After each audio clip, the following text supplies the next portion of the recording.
हकीकत तो ये है कि केंद्र सरकार, राज्य सरकार की कई योजनाएं धरातल पे नहीं है, कागजों पे है। जी। और धरातल पे जहाँ है वहाँ भ्रष्टाचार में लिप्त है। तो जब भी केंद्र में अगर फुल फ्लेज सरकार बनती है तो वो जी। तानाशाही करती है, वो कांग्रेस हो या भाजपा हो।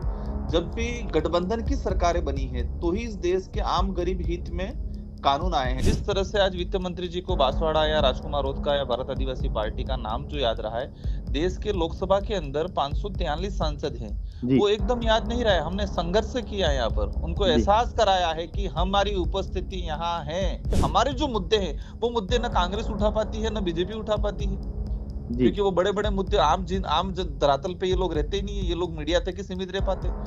भारत आदिवासी पार्टी के रोज जी बैठे, उनके लिए भी एक विषय में सामने रखना चाहती हूँ।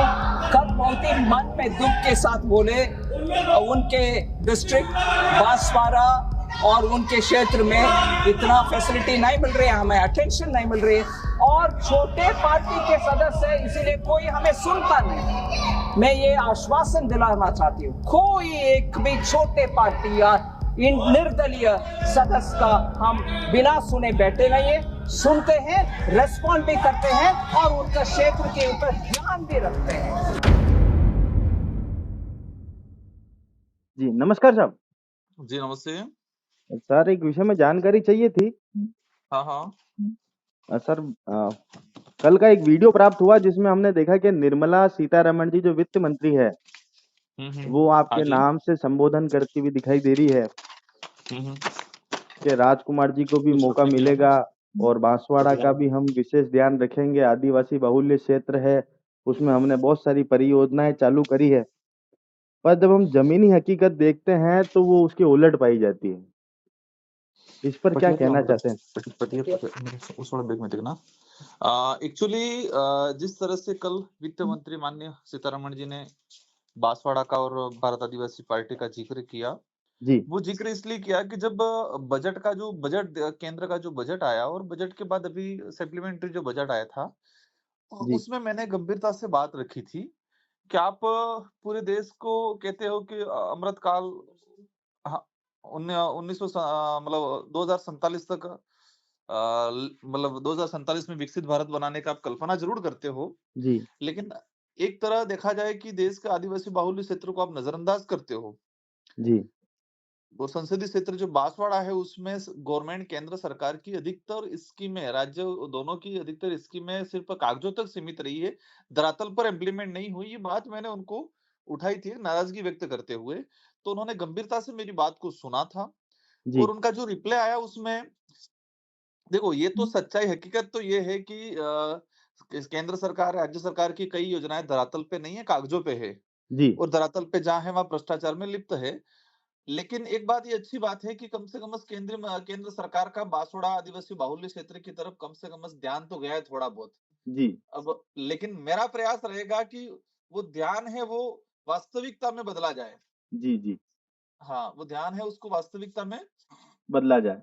बदला जाए। उन्होंने जल जीवन मिशन का हवाला दिया जी। कि 2019 से पहले जो कनेक्शन थे और हमने 2019 से अब तक 10 गुना बढ़ा दिए।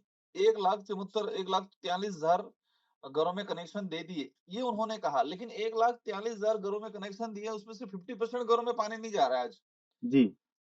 और जल जीवन मिशन बांसवाड़ा जिले के अंदर 70% पॉपुलेशन आज भी पेयजल से वंचित है। जी। तो ये कहीं न कहीं वाहवाही लूटने वाले आंकड़े थे। उन्होंने ओडीएफ का हवाला दिया, शौचालय 3 लाख के आसपास शौचालय बना दिए, लेकिन 14,000 में 12,000, 12,000 में कौन-सा शौचालय बने? कागजों में शौचालय बने हुए हैं, हकीकत में धरातल पे शौचालय नहीं बने हुए हैं। तो जी। सरकारों की योजना, जल जीवन मिशन हो, स्वच्छ भारत मिशन हो, ये सारी योजनाएँ धरातल पे कहीं न कहीं विफल होती हुई नज़र आ रही है। तो फिर भी वित्त मंत्री जी का इस क्षेत्र की ओर ध्यान गया, ये बड़ी बात है। और क्षेत्रीय पार्टियां को हमने कहा कि भाई आप क्षेत्रीय पार्टी इस देश के लोकतांत्रिक व्यवस्था जो है उसमें एक खूबसूरती बढ़ाने का काम करती है, उसके महत्व, लोकतंत्र के महत्व को बढ़ाने का काम करती है। जी। और कल ये उन्होंने एहसास अपने आप में किया कि क्षेत्रीय पार्टियों को विगत सुनेंगे 2-3 और दिन से हम तवज्जो देख देंगे। रहे हैं कि क्षेत्रीय पार्टियां जो है, वो ज़्यादा ही खूबसूरती बढ़ा रही है पूरे देश की। अभी हमने देखा ओवैसी जी का बयान भी आया, फिर आपने जिस तरह से नाराज़गी व्यक्त करी थी और गृह मंत्री को भाषण अपना रोकना पड़ा, उनको कहना पड़ा कि राजकुमार बैठ जाओ, आपकी बात सुनी जाएगी। और साथ में हनुमान जी बेनीवाल भी हमेशा अपने बयानों की वजह से चर्चा में रहते हैं। आप 3-4 जनों की जो जोड़ी बनी है, ये क्या एक मुख्य विपक्ष की भूमिका निभा रही है? कांग्रेस हर बार की तरह मौन है हर विषय पर। देखो हम लोग ही क्षेत्रीय जो पार्टियां है वही पार्लियामेंट लोकसभा की कोरम पूरी करने का काम करते हैं। जी, हम लोग वहाँ मेहनत करते हैं। हम लोग 11 बजे से लगा के रात के 8-9 बजे तक 10 बजे तक पार्लियामेंट चलता है, तब तक हम लोग वहाँ डटे रहते हैं, बैठते हैं। सरकार की कमियां होती है उसकी हम आलोचना भी करते हैं लोकतांत्रिक तरीके से। जी, और विपक्ष की भी, अगर विपक्ष जो कांग्रेस है उसका भी कुछ बात है तो उसकी खानापूर्ति करने का काम हम लोग करते हैं। जी, तो ये क्षेत्रीय पार्टियां जो हैं, हम अगर आजादी के बाद से अब तक के इतिहास में अगर देखेंगे, तो जब भी केंद्र में अगर फुल फ्लेज सरकार बनती है, तो जी, तानाशाही करती है, वो कांग्रेस हो या भाजपा हो। जब भी गठबंधन की सरकारें बनी है, तो ही इस देश के आम गरीब हित में कानून आए हैं, जैसे कि रोजगार गारंटी अधिनियम, खाद्य जी, सुरक्षा अधिनियम, सूचना का अधिकार अधिनियम, निःशुल्क शिक्षा का अधिकार अधिनियम। ये जितने भी जो आम गरीब दलित पिछड़े मतलब गरीब तबके के हित में, जो आम जनता के हित में जो कानून आए हैं, वो क्षेत्रीय पार्टियां जब भी गठबंधन में रही है, क्षेत्रीय पार्टियों का बलबला रहा है, तभी ये कानून आए हैं। क्योंकि नेशनल पार्टियां नेशनल मुद्दे छोटे मोटे उद्योगपतियों तक सीमित रह जाते हैं। आम गरीब की आवाज हर क्षेत्र की भावनाओं को पार्लियामेंट तक पहुंचाने का काम राष्ट्रीय पार्टियां नहीं कर पाती है। वो काम सिर्फ क्षेत्रीय पार्टियां होती है, वही कर पाती है इस चीज को। जी। अच्छा, अब एक अंतिम और आखिरी सवाल।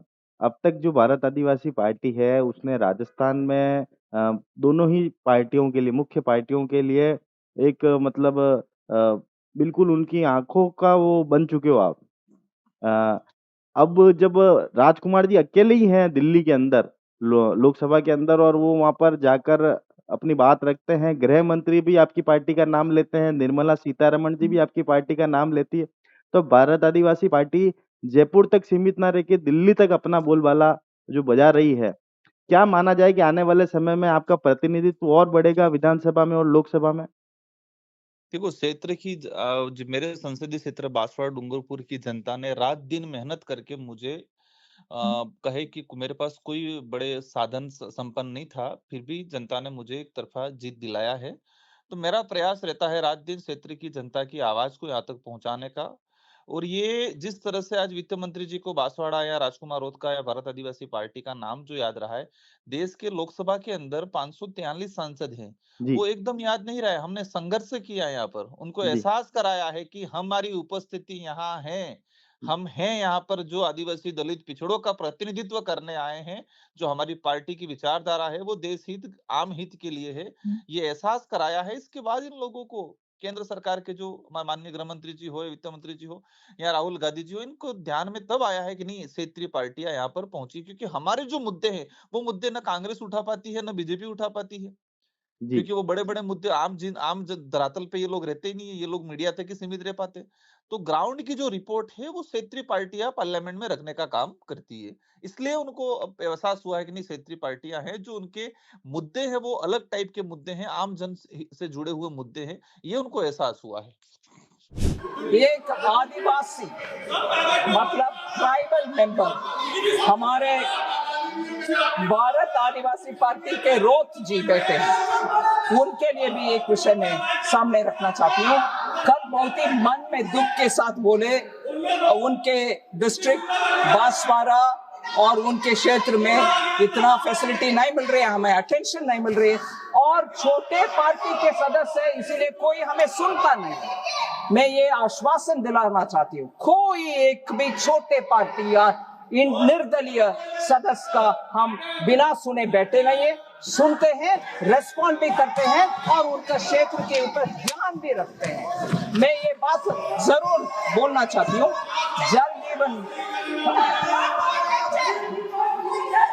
सर, जल जीवन मिशन बांसवाड़ा के लिए 1.47 lakh rural households now have tap water connections, which is 10 times more than 2019. 2019 से आज तक कंपेयर करो, 10 गुना जल जीवन मिशन आप तक पहुंचा है। 1.47 लाख हर घर जल। और PM Awas Yojana 2.19 lakh houses have been provided. 95.4% coverage है आवास योजना का बांसवाड़ा में. स्वच्छ भारत मिशन में more than 3 lakh household toilets have been built. 847 sanitary complexes have been built. 95% से ज्यादा गांव ODF ओपन डेफेकेशन फ्री है बांसवाड़ा में. और सौभाग्य स्कीम में 52,390 households in Banswara have been electrified. Electrification पहुंचा है सर.